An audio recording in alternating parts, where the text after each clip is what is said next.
Hello friends, my self Lalit Solanki. और अब अपन start करेंगे जीएसटी की एक पूरी सीरीज़। ठीक है, तो ये क्लासेस आपकी जीएसटी की क्लासेस रहेगी पूरी, और ये पूरी की पूरी क्लासेस यूट्यूब के ऊपर अवेलेबल रहेगी। पूरी सीरीज़ आपकी अवेलेबल रहेगी। तो जीएसटी की फ्री क्लासेस है, और ये रहेगी आपके सीए इंटर के लिए। सीए इंटर के जितने भी स्टूडेंट हैं न्यू कोर्स के, उन सबके लिए ये क्लासेस रहेगी। तो आप उन क्लासेस को रेफर कर सकते हो अगर आप सीए इंटर के अंदर हो। ठीक है, इसके बाद क्या है कि द मेन रीजन जो ये पूरा बैच रहेगा शेड्यूलिंग, ये अपने आप में एक तरह का यूनिक बैच रहेगा। इसके अंदर क्या रहेगा कि आप फुल कोर्स भी कवर हो जाएगा और आपका रिवीजन भी हो जाएगा। अगर आप फर्स्ट टाइम जीएसटी पढ़ रहे हो, इससे पहले आपने कहीं पे भी जीएसटी नहीं पढ़ा है, तो आप ये बैच कर लीजिए। आपका पूरा का पूरा जीएसटी इसके अंदर कवर हो जाएगा। सेकंड थिंग, अगर आपने पहले कहीं जीएसटी पढ़ रखा, इतनी अच्छी नहीं है, आप सिर्फ रिवीजन करना चाहते हो, तो भी आप इस बैच को रेफर कर लीजिए। आपका रिवीजन भी हो जाएगा। मतलब हमने इस बैच को एक इस हिसाब से डिजाइन किया है कि आप फुल कोर्स और रिवीजन कम दोनों में रहेगा। रिवीजन के अंदर ये तो रहेगा कि आप इस बैच को थोड़ा सा स्पीड पर देख लो और थोड़ा सा एस्केप करके देख लीजिए कुछ पार्ट्स को, जहां पर एकदम बेसिक ही डिस्कशन है। बट ये बैच दोनों के लिए अवेलेबल रहेगा। ठीक है, उसके बाद रहेगा द मेन जो इस बैच की खासियत रहेगी वो रहेगी 100% कवरेज फ्रॉम आईसीआई मॉड्यूल। जी हाँ फ्रेंड्स, एक्चुअली होता क्या है कि जैसे बहुत सारे क्लासेस अदर है, तो वहां पर अपनी उनकी खुद की बुक्स प्रोवाइड करती है। सबकी अलग बुक्स के अंदर कुछ नहीं है। पूरा के पूरा कंटेंट जो बेस रहता है वो पूरा आईसीआई की मटेरियल को लेकर ही बनाया जाता है। उसके अंदर बस अब थोड़े से एडिशन डिलीशन रहता है। अपन यहाँ पर फॉर सिंप्लिसिटी क्या करेंगे कि आईसीआई का मॉड्यूल ही रेफर करेंगे। जनरली स्टूडेंट्स थोड़ा सा पीछे रहता है आईसीआई को मॉड्यूल को रेफर करने में, थोड़ा लैंग्वेज पॉइंट ऑफ व्यू और थोड़ा अंडरस्टैंडिंग पॉइंट ऑफ व्यू से। बट गाइस, न्यू कोर्स के अंदर आईसीएआई ने स्पेसिफिकली जो जीएसटी की मॉड्यूल्स बनाई है, काफी यूजर फ्रेंडली बनाई है। मतलब आप सेल्फ स्टडी से भी उनको पढ़ सकते हो। तो अपन यहाँ पर पूरे के पूरे बैच के दौरान आईसीआई के जीएसटी मॉड्यूल ही रेफर करेंगे। तो आपको कोई दूसरी अदर बुक रेफर करने की जरूरत नहीं कि जीएसटी मॉड्यूल आप सभी के पास रहेगी if you are going to appear in exam for November. ठीक है, तो ये रहेगी। और हाँ, द मेन थिंग कि ये बैच किस स्ट्रीम के लिए अवेलेबल रहेगा। तो ये बैच नवंबर 20 एग्जाम के लिए रहेगा and as well as May 21 exam के स्टूडेंट वालों के लिए भी रहेगा। नवंबर 20 के लिए फुल्ली अमेंडेड रहेगा, और जो May 21 वाले स्टूडेंट्स है उनके लिए ये बैच कुछ अमेंडमेंट्स के लिए रहेगा। जो उस टाइम की आरटीपी जब आएगी तब अपन उन अमेंडमेंट्स को देख लेंगे। हाँ, इस बैच में नवंबर 20 के लिए भी एक फ्यू अमेंडमेंट्स रहेंगे जो आरटीपी आने पर सेपरेटली डिस्कशन कर लेंगे। बट ये पूरा के पूरा वैसे भी अमेंडेड रहेगा। ठीक है गाइस, तो इस वीडियो की सीरीज क्या रहेगी, मैं चैप्टर वाइज वीडियो अपलोड करूंगा कि चैप्टर 1 के अंदर ABC, लाइक फर्स्ट अपना चैप्टर 1 है जैसे इंट्रोडक्शन ऑफ जीएसटी, तो स्टार्ट करेंगे वही से कि इंट्रोडक्शन ऑफ जीएसटी के अंदर ABCD रहेगा। ठीक है, अब मेरे बारे में इंट्रोडक्शन दे देता हूं। My self Lalit Solanki. ठीक है, और I have cleared my second group and I scored exemption in GST subject. ठीक है, तो एंड आई एम टीचिंग, मेरा टीचिंग एक्सपीरियंस भी है जो मैं बच्चों को काफ़ी टाइम से जैसे लोकल क्लासेस में भी टीचिंग मतलब कर रहा हूँ, और यहाँ पर फर्स्ट टाइम मैं कि अपन यूट्यूब के ऊपर फ्री क्लासेस अवेलेबल करवाएंगे अदर्स के लिए। ठीक है गाइस, तो चलिए बिना किसी देरी के अपन स्टार्ट करता है अपने जीएसटी की पहली क्लासेस का ए पार्ट। ठीक है गाइस, तो आपको हाथ में ले लेनी है आईसीएआई की मॉड्यूल। मेरे हाथ में भी आईसीएआई की मॉड्यूल ही है, तो वहां से आपको पूरा के पूरा रेफर करना है। ठीक है, और आप 2-3 कलर के पेन उठा लीजिए साथ में, जिससे कि आपको जो इंपोर्टेंट मतलब एरिया जो मैं आपको बताऊंगा एक वो मार्क करना रहेगा, और एक अपन जो डिस्कशन करते टाइप जो डिस्कशन करेंगे वो आपको साथ में मार्किंग करनी है। ठीक है, तो अगर आप आते हैं सबसे पहले चैप्टर 1 के अंदर पेज 1.2, जहां पर अपना स्टार्ट होता है कि बैकग्राउंड क्या है। ठीक है सर, बैकग्राउंड क्या है। अब बैकग्राउंड के अंदर सीधा उन्होंने पहले दिया है कि व्हाट इज टैक्स, तो अपन सीधे वो लाइन पढ़ते हैं। गाइस, मैं थोड़ा सा पहले लेक्चर में स्लो चलूंगा ताकि आपको एक पीछे का बेस क्लियर हो जाए। अगर आप रिवीजन पर्पस के लिए देख रहे हो तो आप इसको स्किप भी कर सकते हो, इस वाले पार्ट को। ठीक है, अगर आप फर्स्ट टाइम देख रहे हो तो आप थोड़ा सा अपन हिस्ट्री देखेंगे और थोड़ा सा देखेंगे कि टैक्स क्या है, टैक्स के अंदर इनडायरेक्ट और डायरेक्ट में डिफरेंसेस क्या है, वो देखेंगे पहले। तो बैकग्राउंड में आप आ जाइए, जो सबसे नीचे लिखा हुआ है व्हाट इज टैक्स, आपको दिख रहा है पेज 1.2 के ऊपर व्हाट इज टैक्स लिखा हुआ है, वो अपन स्टार्ट करेंगे। इसके अंदर लिखा है टैक्स में be defined as a pecuniary burden laid upon individual और property owner to support the government a payment accepted by legislative authority. A tax is not a voluntary payment or donation but an enforced contribution. Guys, अगर मैं layman language में बताऊं तो government run होती है, government आपके लिए scheme लाती है लोगों के लिए, और जो भी डेवलपमेंट के काम करती है, इंफ्रास्ट्रक्चर, डिफेंस या जैसे भी जितने भी प्रोग्राम चलते हैं, तो गवर्नमेंट के पास पैसा आता कहां से? तो मेन सोर्स जो होता है गवर्नमेंट का वो टैक्स ही रहता है। तो टैक्स की डेफिनेशन के अंदर यही है कि इंडिविजुअल और प्रॉपर्टी ऑनर्स के ऊपर जो गवर्नमेंट को सपोर्ट करने के लिए पेमेंट दिया जाता है वो टैक्स का एक पार्ट रहता है। इसके आप बाद एक लाइन दीजिए, द मेन जो इन्होंने लिखा है कि tax is not a voluntary payment और donation but an enforce contribution. मतलब टैक्स कोई वॉल्यूंटरी मतलब डोनेशन या पेमेंट नहीं है कि जैसे मेरी इच्छा हो गई कि चलो भैया आ जाते हैं गवर्नमेंट के पास, एक उनकी रिसिप्ट कटवाई और मैंने कहा 5,000 मेरी तरफ से टैक्स ले लो। ना ना सर, ऐसा नहीं चलता है। मतलब किसी को देने की जरूरत नहीं है, मतलब किसी के वॉल्यूंटरी ऊपर नहीं, चलो आप उठ के टैक्स दे दो, ये दे दो, ऐसा कुछ नहीं है। इसके अंदर ये रहेगा कि इन्फोर्स्ड कॉन्ट्रीब्यूशन है, मतलब कुछ प्रोविजन सेट्स किए हुए, कुछ प्रोविजन सेट किए। डायरेक्ट और इनडायरेक्ट टैक्स अपन आगे पढ़ेंगे तो उनके अंदर कुछ प्रोविजन सेट किए, उन प्रोविजन के अट्रैक्ट होते ही टैक्स की लाइबिलिटी आएगी और उस टाइम आपको टैक्स का पेमेंट करना पड़ेगा। ठीक है, तो ये रहती है अपनी टैक्स की डेफिनेशन। ठीक है, नीचे लिखा हुआ in simple word tax is nothing but money that people have to pay the government which is used to provide public service. जो मैंने आपको पहले बताया, गवर्नमेंट को डेवलपमेंट के लिए पैसा चाहिए तो वो कहां से आएगा, वो यही से लेते हैं। उसके बाद गाइस अपन मेन पॉइंट नंबर 2 पे चलेंगे, जो है direct and indirect tax. Direct and indirect tax, इसकी पूरी थियरी लिखी है 1.3 के ऊपर। अब इंस्टीट्यूट ने बहुत ही अच्छा डायग्राम किया है नेक्स्ट पेज पर 1.4, तो आप डायरेक्टली 1.4 पेज पे आ जाइए, वहां पे टैक्स का एक बहुत अच्छा डायग्राम दिया है। उसके अंदर उन्होंने डिफाइन किया है टैक्स को 2 पार्ट में, एक डायरेक्ट टैक्स और एक इनडायरेक्ट टैक्स। ठीक है, डायरेक्ट टैक्स के अंदर लिखा है the person paying the tax to the government directly bears the incidence of the tax. मतलब क्या होता है गाइस, डायरेक्ट टैक्स मतलब डायरेक्ट एक पर्सन जिसके ऊपर लाइबिलिटी रह जाती है वही गवर्नमेंट को जाकर पे करेगा। फॉर एन एग्जाम्पल, जैसे मैं हूं, ठीक है, अब मैं किसी सोर्स से मेरे को रेवेन्यू आ रहा, मान लीजिए कि मेरे को सैलरी आ रही, मान लीजिए 50,000 रुपए पर मंथ, 50,000 की सैलरी आ रही, तो 6 लाख पर एनम रहता है। तो सैलरी के ऊपर जो मेरा गवर्नमेंट मेरे को टैक्स लेवी करेगी तो वो मेरे को डायरेक्टली गवर्नमेंट को पे करना पड़ेगा, कोई मीडिएटर नहीं रहेगा। मैं इनकम टैक्स इंडिया वेबसाइट पे जाऊंगा, वहां पर मैं अपना रिटर्न फाइल करूंगा, डायरेक्टली गवर्नमेंट को पे करूंगा। तो ये हो गया, this is the type of direct tax. ठीक है, ये हो गया डायरेक्ट टैक्स, जहां इनकम टैक्स एक बहुत बड़ा एग्जांपल होता है। इनडायरेक्ट टैक्स के अंदर क्या होता है, the person paying the tax to the government collect the same from ultimate consumer, the incident of tax is shifted to the other person. Indirect tax के अंदर क्या होता है कि जो पर्सन पे कर रहा है ना, जरूरी नहीं है कि बर्डन वही उस टैक्स का लेगा, बर्डन लिया जाता है हमेशा द अल्टीमेट कंज्यूमर। आप थर्ड लाइन में देखिए लिखा हुआ अल्टीमेट कंज्यूमर।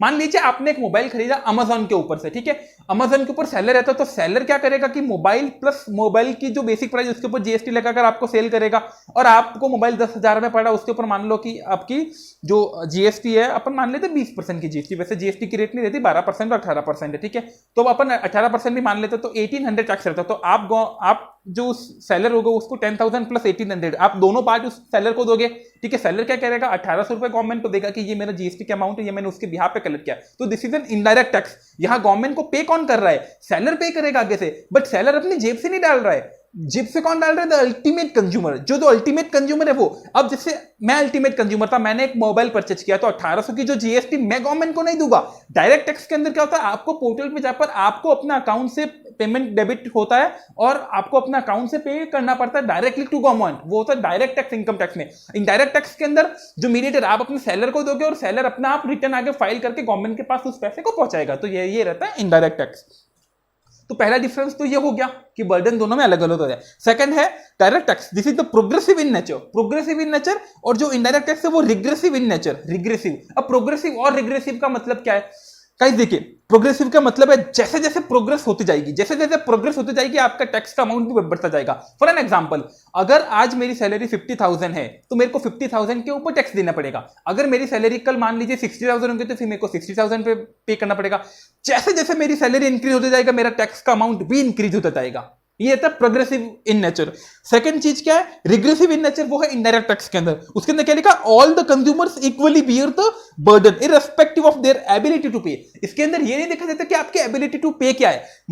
एक मोबाइल है, जैसे 10,000 का मोबाइल मैंने खरीदा, मान लो मैं मेरी इनकम है 50,000 पर मंथ, ठीक है, मैं 10,000 का मोबाइल करूँ तो 18% जीएसटी, तो मेरे को 1800 रुपए जीएसटी पे करना पड़ेगा। मेरे को 1800 जीएसटी पे करने की वजह, मान लीजिए आपकी सैलरी है 1 लाख, तो मेरे से डबल है, मेरी सैलरी 50,000 है, आपकी सैलरी 1 लाख है, आपकी एबिलिटी टू पे ज्यादा है, आप ज्यादा पे कर सकते हो। बट अगर आप भी अगर वो मोबाइल खरीदोगे, ऐसा नहीं गवर्नमेंट बोलेगी तू ज्यादा कमा रहा है तो तू ज्यादा दे, नहीं सर, 18% रेट है तो वो सबके लिए 1800 मेरे को भी टैक्स पे करना पड़ेगा, आपको भी पे करना पड़ेगा।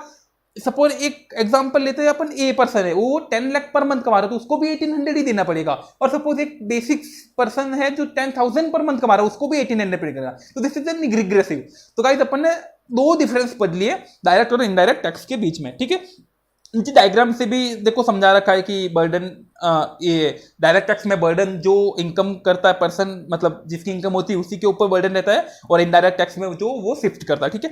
उसके बाद रहता है कि majority direct and indirect tax, वो अपन बता रखा है। डायरेक्ट टैक्स मैंने आपको एग्जांपल दिया इनकम टैक्स, और इनडायरेक्ट टैक्स का इन्होंने जीएसटी जो अपन पढ़ेंगे, तो GST is a type of indirect tax, उसके साथ में कस्टम ड्यूटी भी है, ठीक है। तो सेकंड पॉइंट जो आईसीआई के मॉड्यूल के अंदर फर्स्ट चैप्टर में second point direct indirect tax, वो अपना कंसेप्ट पूरा का पूरा यहाँ पे क्लियर हो जाता है। उसके बाद है थर्ड पॉइंट, लेकिन अपन थर्ड पॉइंट नहीं पढ़ेंगे गाइस, सेकंड के बाद अपन सीधा पढ़ेंगे नाइन्थ पॉइंट। थोड़ा सा इन्होंने आगे पीछे रखा है जो एक सीक्वेंस, अपन क्या करेंगे एक सीक्वेंस के रूप में पढ़ेंगे, मतलब लाइक स्टेप बाय स्टेप पढ़ेंगे, first step second third fourth, ऐसे स्टेप वाइज पढ़ेंगे। ऐसे ही में थोड़ा सा स्टेप ऊपर नीचे है, जिससे कि आपको एक अंडरस्टैंडिंग लेवल बहुत अच्छे से बनेगा। अपन अब सीधा चलता है पॉइंट नंबर 9 के ऊपर, वो है पेज नंबर 1.2 के ऊपर constitutional provision. I repeat, page number 1.28। आ जाइए आप अपने आईसीआई के मॉड्यूल के ऊपर, पेज नंबर 1.28, वहां पर है पॉइंट नंबर 9 कॉन्स्टिट्यूशनल प्रोविजन। मतलब क्या होता है, थोड़ा सा बोरिंग पार्ट है, ठीक है, तो बेयर करना आप।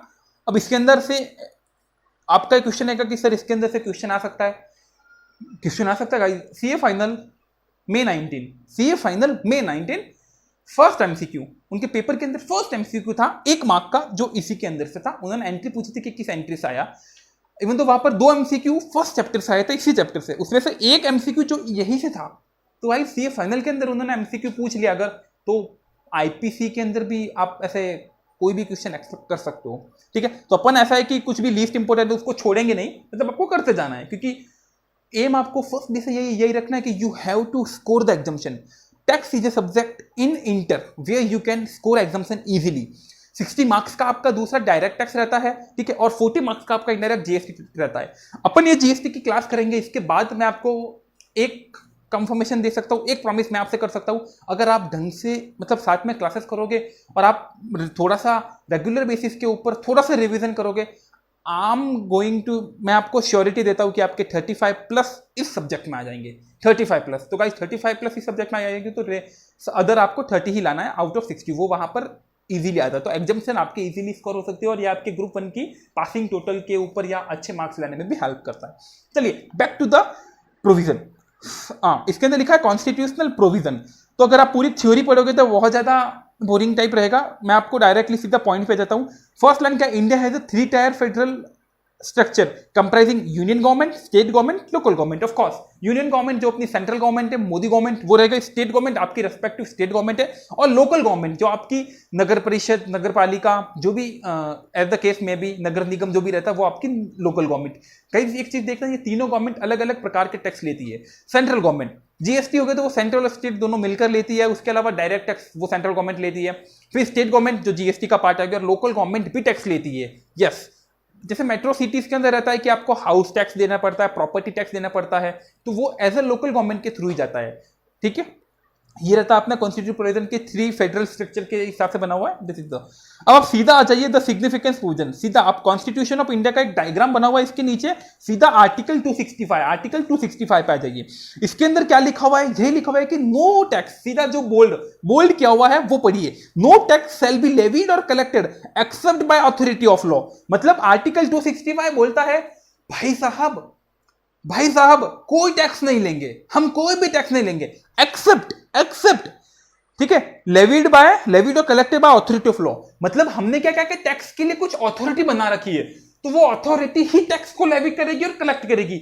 ऐसे कोई भी उठकर आपके सामने कल नहीं आएगा कि चलो टैक्स दे दो। तो गवर्नमेंट ने जो अपना जो कॉन्स्टिट्यूशन है उसके अंदर अथॉरिटी ऑफ लॉ बना रखी है, उस अथॉरिटी ऑफ लॉ के हिसाब अथॉरिटी ऑफ लॉ जो अथॉरिटी है वही टैक्स कलेक्ट करेगी, हर कोई आपसे टैक्स कलेक्ट नहीं कर सकता। ये आर्टिकल 2 65 कहता है। This is very very basic. फिर चलता है आर्टिकल 245। इसके अंदर क्या बोला है? इसके अंदर part 11 of the constitution deal with relationship between the union state है। 245 के अंदर यूनियन और स्टेट के ऊपर उन्होंने मतलब एक खाई डाली, एक लाइन लेके दिया है कि कुछ मतलब दोनों की रिलेशनशिप क्या रहेगी स्टेट और टैक्स के मैटर के अंदर स्टेट और सेंट्रल की क्या रिलेशनशिप रहेगी। ठीक है, this is not so most important. Third पे आ जाइए आर्टिकल 246। थर्ड पे आ जाइए, दिस इज द इंपोर्टेंट। इसमें क्या लिखा हुआ है? It gives the respective authority to union and state government for levying the tax with parliament में seek law for the whole India and part of territory of India और state legislature में makes for the whole और part of the state. मतलब क्या है? ये भी extension of 245 का। 246 के अंदर ये लिखा हुआ है कि सेंट्रल इंडिया के किसी भी पार्ट के ऊपर इंडिया के किसी भी पार्ट में सेंट्रल गवर्नमेंट टैक्स ले सकती है और स्टेट गवर्नमेंट अपने स्टेट के किसी दायरे के अंदर टैक्स ले सकती है सिर्फ स्टेट में। ऐसा नहीं है कि राजस्थान की स्टेट गवर्नमेंट बोलेगी मैं कर्नाटक के अंदर टैक्स लगू, नहीं सर, वो राजस्थान की स्टेट गवर्नमेंट का दायरा नहीं आएगा। बट हाँ, सेंट्रल गवर्नमेंट बोलती मैं राजस्थान में यहां भी टैक्स लूंगी, कर्नाटक में भी टैक्स लूंगी, तो वो रहेगा कि आपको अब लॉ बना कर लाइए, जैसे सेंट्रल गवर्नमेंट पार्लियामेंट के थ्रू और स्टेट गवर्नमेंट में स्टेट लेजिस्लेचर होते हैं उनके थ्रू आते हैं। ठीक है, उसके बाद चलिए 7 शेड्यूल टू आर्टिकल 246। आर्टिकल 246 के अंदर, ठीक है, अब आर्टिकल 246 के अंदर कुछ अब ऐसा क्या होगा गाइस कि मान लीजिए कि अगर संविधान के अंदर ऐसा कुछ क्लेरिफाई नहीं करते कि कौन सा टैक्स सेंट्रल लेगी, कौन सा टैक्स स्टेट लेगी, ठीक है, तो फिर होता क्या है कि कल उठ के लड़ाई हो जाती।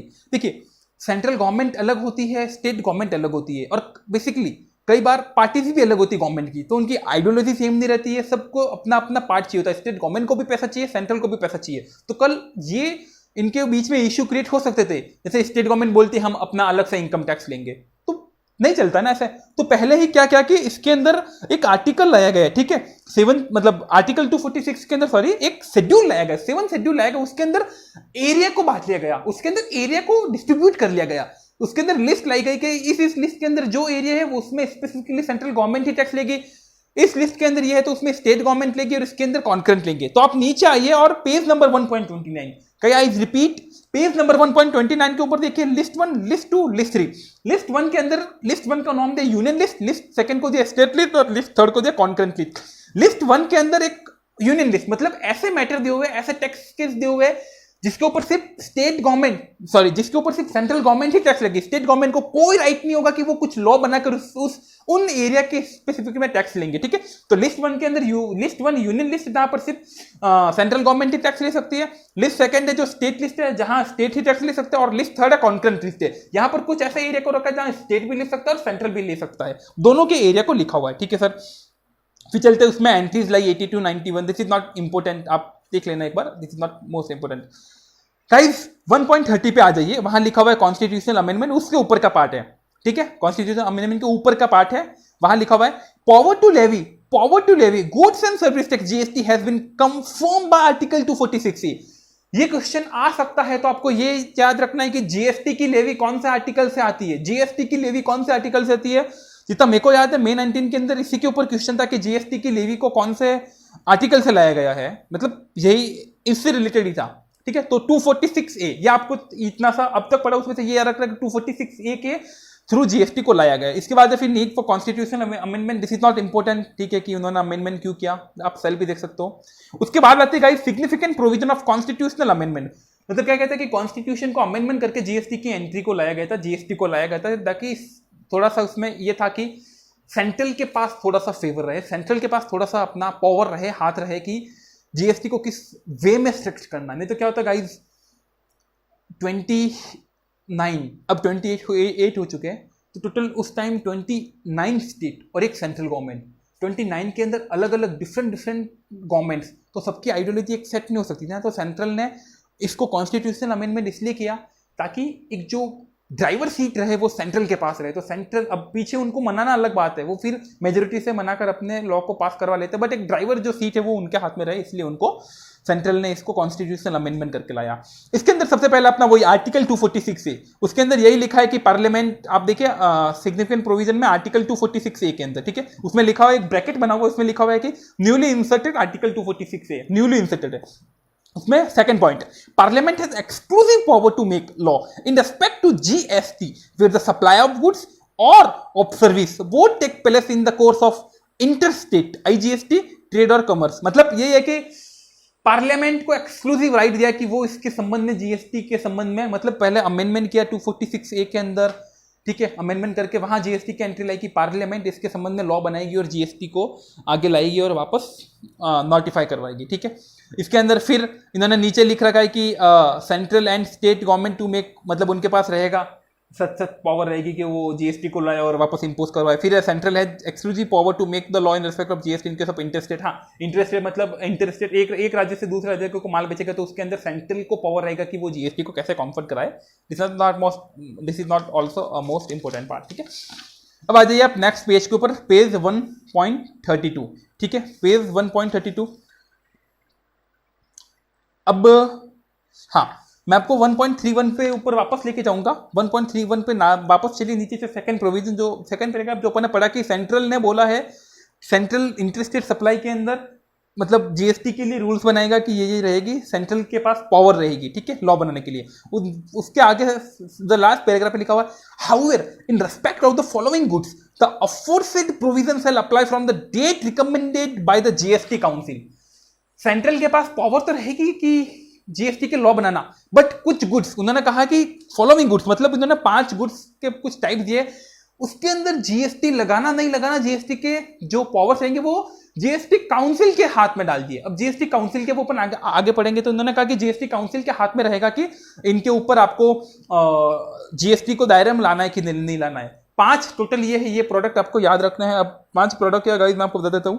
पेट्रोल से रिलेटेड 4 है और एक नेचुरल गैस है। पेट्रोल से रिलेटेड 4 और एक नेचुरल गैस है।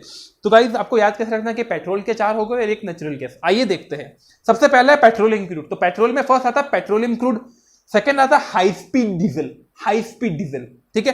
थर्ड आता है मोटर स्पिरिट है लाइक पेट्रोल, ठीक है। फिर फोर्थ है नेचुरल गैस और फिफ्थ है aviation turbine fuel, aviation turbine fuel, ठीक है गाइस। तो अपन क्या करते हैं, थोड़ा सा याद रखने का एक स्ट्रक्चर रखो कि भाई 5 गुड्स के ऊपर जीएसटी काउंसिल जब बोलेगी तभी से जीएसटी आएगा, अभी फिलहाल कोई जीएसटी नहीं है। 5 कौन से? 4 तो पेट्रोल के, एक नेचुरल गैस, 4 पेट्रोल के, एक नेचुरल गैस। आपको पूरा ड्राइविंग पैटर्न याद रखना। सबसे पहला बाइक चलाते हो तो बाइक के अंदर क्या चाहिए होता है आपको? बाइक के अंदर क्या चाहिए? पेट्रोल। तो इसके अंदर ये कि थर्ड पॉइंट लिखा हुआ है मोटर स्पिरिट, वही मतलब इसका कॉमनली नोन है पेट्रोल। तो सबसे पहला हो गया मोटर स्पिरिट पेट्रोल। बाइक के बाद आप कार चलाते हो तो कार के अंदर क्या चाहिए होता है गाइस आपको? डीजल। अब डीजल में भी कौन सा? कि हाई स्पीड डीजल। तो हाई स्पीड डीजल, डीजल वाला ही पार्ट है, वहां जीएसटी नहीं लगती है, तो डीजल। तो फर्स्ट हो गया पेट्रोल, सेकंड डीजल, ठीक है सर, हो गया सर। उसके बाद क्या हो गया, आपने डायरेक्टली सीधा आप ये एरोप्लेन और ये उड़ाने लग गए, ठीक है। अब उसमें क्या है? एविएशन टर्मिनल फ्यूल, उनके लिए अलग तेल आता है, वो उसका नाम है एविएशन टर्मिनल फ्यूल। तो 3 हो गए, सबसे पहले पेट्रोल, सेकंड डीजल, डीजल में हाई स्पीड डीजल, थर्ड है एविएशन टर्मिनल फ्यूल, और ये तीनों मिलकर किससे बनते हैं? पेट्रोलियम क्रूड से। तो पेट्रोलियम क्रूड 4 ऐसे याद हो गए, और 5 में तो ये हो गए 4 पेट्रोल के, और अपना 5वां था नेचुरल गैस। तो 5 के 5 आपको ऐसे मतलब एक सीक्वेंस में याद रखो, कोई मेमोरी ट्रिक्स की जरूरत नहीं है। उसके बाद आता है आर्टिकल 269A। इसके अंदर कुछ नहीं लिखा, इसके अंदर यही लिखा कि revenue and collection of GST on inter state supply. Inter state supply के ऊपर जो जीएसटी रहेगी वो कैसे अप्लीकेबल होगी, मतलब आईजीएसटी एक दूसरी state. This is not also important. फिर आप चलिए definition of GST, definition of GST service और स्टेट, वो आर्टिकल 366 में लिखा, उसके अंदर कुछ नहीं। आप सीधा जाइए पेज नंबर 1.33, पेज नंबर 1.33। यहां देखिए आप सबसे ऊपर लिखा हुआ है गुड्स एंड सर्विस टैक्स है, ठीक है। अब उसके अंदर आपको पॉइंट नंबर 7 में सेकंड पैराग्राफ वहां लिखा हुआ है goods and service tax means any tax on supply of goods और सर्विस और बोथ एक्सेप्ट टैक्सेस। मतलब goods and service tax means any tax on supply of goods और सर्विस बोथ। मतलब एक ऐसा टैक्स टैक्स किसके ऊपर लगा? जो supply of goods and service. मतलब अगर किसी गुड्स की सप्लाई की है उसके ऊपर भी टैक्स लगेगा, सर्विस की सप्लाई की है उसके ऊपर भी टैक्स लगेगा। तो गुड्स और सर्विस इन दोनों की सप्लाई के ऊपर लगने वाले टैक्स को गुड्स एंड सर्विस टैक्स कहेंगे। दिस इज द कॉमन एकदम बेसिक सी डेफिनेशन रह गई। बट आगे आप अगर देखोगे तो उसके अंदर लिखा हुआ है except taxes on supply of alcoholic liquor for human consumption. मतलब इन्होंने अल्कोहलिक जो लिकर है उसको जीएसटी के पर्व्यू से बाहर रखा है। तो इनडायरेक्टली आप कह सकते हो कि अल्कोहलिक लिकर वाला जो प्रोडक्ट है वो नॉन टैक्सेबल है, अल्कोहलिक लिकर वाला प्रोडक्ट है वो नॉन टैक्सेबल है, ठीक है। तो गुड्स डेफिनेशन एकदम सिंपल हो गई कि गुड्स और सर्विस की सप्लाई के ऊपर जो टैक्स लगेगा वो जीएसटी हो गई, बट एक्सेप्ट अल्कोहलिक लिकर। तो अब तक टोटल 6 प्रोडक्ट हो गए जो जीएसटी के पर्व्यू से बाहर है। पहले 5 प्रोडक्ट मैंने आपको बताया, ठीक है, और अब एक प्रोडक्ट हो गया जो नॉन टैक्सेबल ही है। इसके आगे लिखा service means anything other than goods, मतलब ऐसी डेफिनेशन चाहिए तो आपकी लाइफ एकदम सेट है कि क्या है कि सर्विस की डेफिनेशन क्या, अदर देन गुड्स, गजब है, ठीक है। तो स्टेट का आगे लिखा हुआ डेफिनेशन ऑफ गुड्स, ये तो एक इंपॉर्टेंट है, ठीक है। अब इसके अंदर अपन आगे भी इसको रेफर करेंगे, बट आप अगर बोल में देखोगे goods include all material commodities article, इसको थोड़ा सा डिफाइन भी किया हुआ है कि इसके अंदर क्या होगा कि गुड्स के अंदर ऑल मटेरियल होगी, कमोडिटीज होगी और आर्टिकल होगी। इसके अलावा उन्होंने कुछ एक्सेप्शन, इंक्लूजन और एक्सक्लूजन दिया, वो अपन आगे आएगी तब देखेंगे, ठीक है। इसके बाद है जीएसटी काउंसिल, जो अपन थोड़ी देर पहले बात कर रहे थे कि उन 5 गुड्स के ऊपर, वो जो 5 गुड्स है उसके ऊपर एक्सक्लूसिव मतलब जीएसटी लगानी नहीं लगानी या डिसाइड करने का पावर किन के पास है, जीएसटी काउंसिल के पास है। तो अब जीएसटी काउंसिल क्या होती है, ये वही है, अपन देखते हैं। Article 269A of the constitutional empower the president to constitute a joint forum of central state namely GST, ठीक है सर। होता क्या है गाइस, कुछ नहीं, जिस दिन जीएसटी आई, ठीक है, जीएसटी के अंदर क्या होता था कि सेंट्रल को भी अपने गुड्स का पार्ट मिल रहा है और स्टेट को भी अपने गुड्स जो टैक्स है उसका पार्ट मिल रहा है, दोनों को पार्ट मिल रहा है। तो सेंट्रल ने बोला कि चलो अब जैसे मान ले कि आज जीएसटी बनाकर छोड़ दिया, ऐसा तो है नहीं कि उसको आज बना के छोड़ दिया, उसके हिसाब से जैसे जैसे टाइम चाहिए कि उसको अमेंडमेंट करना पड़ेगा, एडिशन डिलीशन, मतलब हर एक टैक्स के ऊपर एक अथॉरिटी को बैठा के रखना पड़ता है, वो उस टैक्स का लुक फॉर करती है। और सिंस जीएसटी नया था तो उसके अंदर काफी ड्रास्टिकल चेंजेस भी हुए, तो ये चेंजेस कौन करेगा, ये क्वेश्चन आया। तो ऐसा तो है नहीं कि सेंट्रल को पावर दे जाए कि चलो सेंट्रल आप करो। काफी स्टेट गवर्नमेंट इस बात पर एग्री नहीं थी कि नहीं सेंट्रल को कैसे पावर चले जाए, कल वो अपनी मर्जी से जीएसटी को ड्राइव करेंगे, और स्टेट को भी नहीं दे सकते थे क्योंकि हर स्टेट अलग अलग दिशा के अंदर जाता है। मेजॉरिटी ऑफ स्टेट इंडिया के अंदर उनकी जो गवर्नमेंट है सबकी आइडियोलॉजी अलग अलग ही रहती। तो एक कॉमनली विचार किया गया कि बैठकर अपन क्या करते हैं, एक ना काउंसिल फॉर्म करते हैं, उसके अंदर कुछ स्टेट के बंदे आएंगे और हर स्टेट से कुछ बंदे आएंगे और सेंट्रल गवर्नमेंट का भी पार्ट रहेगा, मतलब सब लोगों का मिलकर पार्टिसिपेशन रहेगा और वो काउंसिल डिसाइड करेगी कि जीएसटी को आगे कैसे रन करना है। तो यही जीएसटी काउंसिल है। अब इसके अंदर क्या लिखा है, the union finance minister, the last page number 1.33 के ऊपर लास्ट पैराग्राफ, उसमें लिखा हुआ है the union finance minister is the chairman, जो सेंट्रल गवर्नमेंट का फाइनेंस मिनिस्टर है, ठीक है, जैसे अभी निर्मला सीतारमण जी है, ठीक है, तो वो रहेंगे जीएसटी काउंसिल के चेयरमैन। तो जीएसटी काउंसिल का जो मॉनिटर रहेगा, जो चेयरमैन रहेंगे, वो रहेगा जो यूनियन फाइनेंस मिनिस्टर रहेगा वो, and minister in charge of finance taxation of any other minister nominated by each state. Her state अपने अपने मिनिस्टर, मतलब या तो उनका मिनिस्टर ऑफ फाइनेंस रहेगा, मतलब क्या होगा, जीएसटी काउंसिल के अंदर कौन कौन आएंगे, जीएसटी काउंसिल के अंदर सर एक तो जो चेयरमैन रहेगा वो रहेगा अपने यूनियन फाइनेंस मिनिस्टर, और एक हर एक स्टेट अपना एक बंदा भेजेगा। अब उसमें वो स्टेट का फाइनेंस मिनिस्टर भी हो सकता है या स्टेट गवर्नमेंट जिसको भी नॉमिनेट करे वो जीएसटी काउंसिल में हो सकता है, ठीक है, ये हो गया। और उसके बाद क्या, beside the union minister of state in charge of revenue and finance also member, मतलब रेवेन्यू और फाइनेंस वाले कुछ मेंबर भी इनमें लाए हुए, दैट इज नॉट इंपॉर्टेंट, ठीक है। इसके बाद the function of the council is to make recommendation to the union and state to import issue like tax rate, exemption, threshold limit, dispute resolution. GST council को कुछ काम दिए हुए कि जीएसटी के बारे में ये काम के बारे में आपको देखना है। उसके अंदर क्या है कि वो रिकमेंड करेगी सेंट्रल स्टेट गवर्नमेंट को और वो रेस्पेक्टिव लॉ बनाकर उसमें पास कर देते अपने अपने लेजिस्लेटिव में, ठीक है। सेंट्रल गवर्नमेंट आईजीएसटी के लिए, स्टेट गवर्नमेंट अपने एस वाले पार्ट के लिए पास कर लेते और वो रूल्स के अंदर वो प्रोविजन काम आ जाते हैं। अब कैसे जाए रेट्स की, जीएसटी रेट्स क्या रखनी है, एग्जम्पशन क्या रखने हैं, थ्रेशोल्ड लिमिट क्या रखनी है, डिस्प्यूट रेजोल्यूशन कैसे करना है, उन सब चीजों को आगे चलते हैं, ठीक है। अपन है पेज नंबर 1.34 ऊपर से सेकंड पैराग्राफ, उसके अंदर क्या लिखा हुआ है, it shall recommended the provision with the respect of special category state. यार ये क्या है स्पेशल कैटेगरी स्टेट गाइस, आज भी मतलब इंडिया एक डेवलपिंग फेज में है, बट कुछ स्टेट आज भी ऐसा है कि वो थोड़े से डेवलपमेंट में पीछे है। तो उन स्टेट की एक लिस्ट बनाई गई, और उनको स्पेशल कैटेगरी में रखा गया, उनके लिए कुछ स्पेशल प्रोविजन लाए गए। तो वो जीएसटी कमेटी, मतलब जो जीएसटी काउंसिल है उसको भी लुक फॉर करती है। अब स्पेशल कैटेगरी स्टेट में कौन कौन है, अरुणाचल प्रदेश, असम, जम्मू कश्मीर, मणिपुर, मेघालय, मिजोरम, नागालैंड, सिक्किम, त्रिपुरा, हिमाचल प्रदेश एंड उत्तराखंड, ठीक है।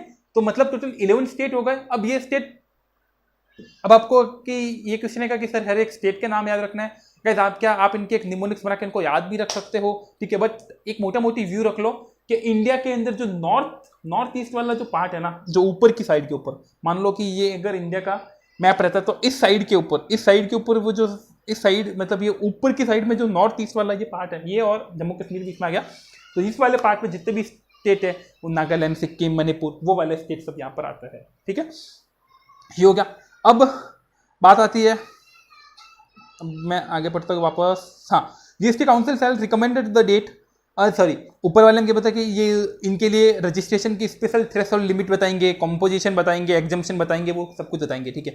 फिर द काउंसिल रिकमेंड करेगी कि जहाँ से levied on petroleum crude, open ने पहले भी पढ़ा था कि 5 प्रोडक्ट को जीएसटी के काउंसिल ही बताएगी कि उनके ऊपर कब टैक्स लगना, तो वो जीएसटी की काउंसिल बता सकती है, ठीक है। अब every decision in GST council is taken by majority not less than 3/4, मतलब मिनिमम 75% की वोटिंग शेयर से हर डिसीजन को पास किया जाएगा।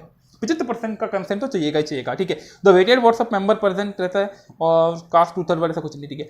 अब बात रहती है कि 11 कैटेगरी ऑफ स्टेट आ गई।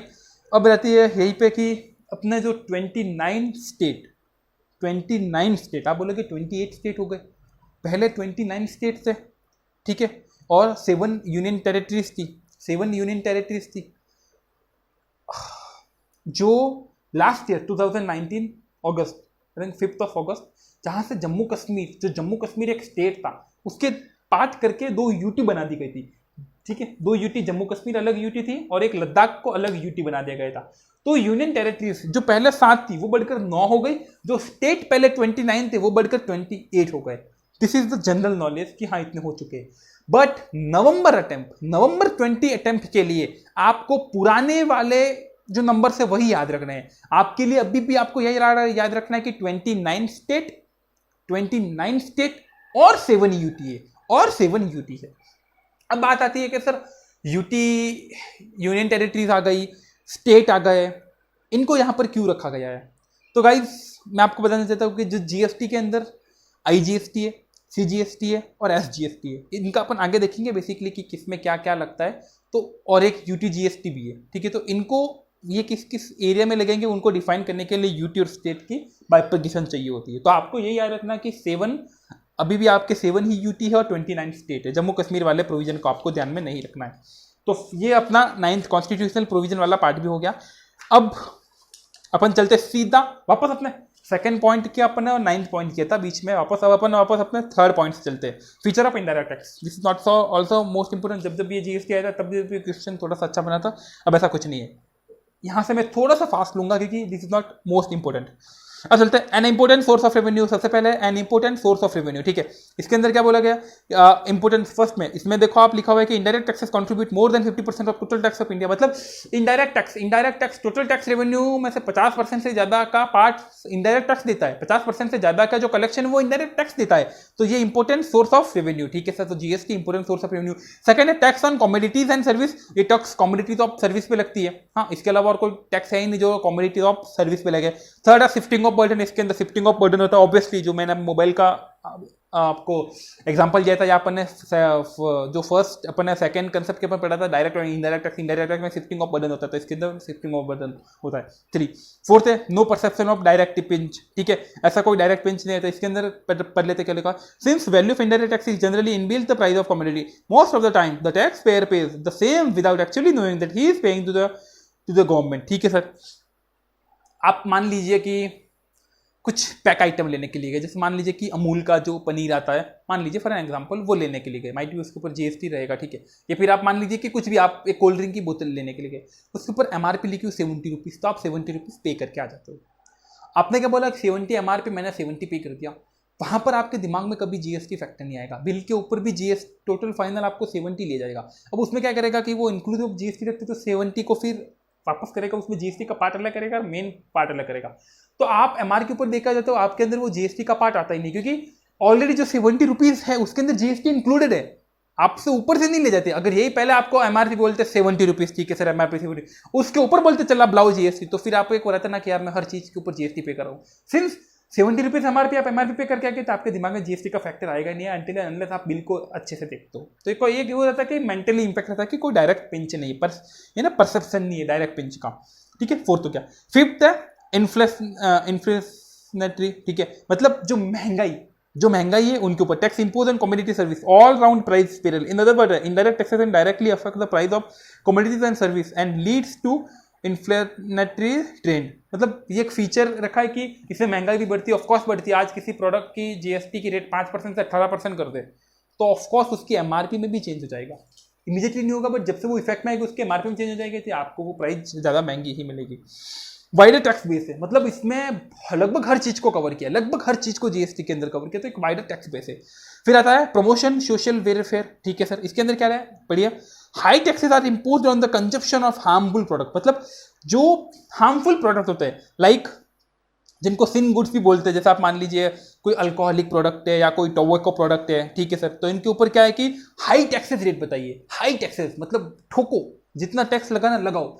ऐसे कोई गुड्स जो आपके कंजम्पशन के लिए हानिकारक होते हैं उनके ऊपर हाई टैक्स रेट लगाए, ताकि अगर हाई टैक्स रेट मतलब जो हानिकारक प्रोडक्ट है, ठीक है, उसके ऊपर हाई टैक्स रेट इसलिए लगाए कि उसकी प्राइस वो बढ़ जाएगी, प्राइस बढ़ेगी, जो लोग क्या करेंगे, या तो उसका कंजम्पशन कम कर देंगे या उस चीज को छोड़ देंगे, तो डबल फायदा हो जाएंगे। गवर्नमेंट को टैक्स रेवेन्यू भी मिल रहा है और लोग उसको छोड़ देंगे, ऐसा गवर्नमेंट सोचती है, बट रियलिटी के अंदर कुछ और ही रहता है, ठीक है, ये रहता है। तो फिर जो एक्स्ट्रा पार्ट आता है उससे प्रमोट मतलब उससे भी सोशल वेलफेयर किया जाता है, और एक ये जो टैक्स रेट लगाकर भी ये एक इनडायरेक्टली सोशल वेलफेयर है कि हाँ हमने प्राइस बढ़ा दी ताकि लोग कम लेंगे तो सोशल वेलफेयर रहेगा, ठीक है। उसके बाद रिग्रेसिव नेचर अपन ने पढ़ा था कि आपकी इनकम 10,000 हो, 1 लाख हो और 10 लाख हो, 18% जीएसटी उतना ही देना पड़ेगा। जहां इनकम आपकी 10,000 हो या 10 लाख हो, कितनी भी हो, आपको जीएसटी सेम रेट से पे करना पड़ेगा। फिर आ गया, फिर एक दो मैं खुद ऐड कर देता हूँ कि जीएसटी के अंदर फीचर है कि this is the destination tax, destination based tax, मतलब क्या है कि जहां माल पहुंचेगा उस स्टेट को जीएसटी मिलेगा, ऐसा क्यों सर? ताकि वो आगे वापस क्रेडिट फॉरवर्ड कर देगा। ये अपन थोड़ा सा आगे बाद में एडवांस लेवल में पढ़ेंगे, बट मैंने एक पॉइंट ऐड कर दिया कि डेस्टिनेशन बेस्ड टैक्स होता है, ठीक है। ये हो गया थर्ड।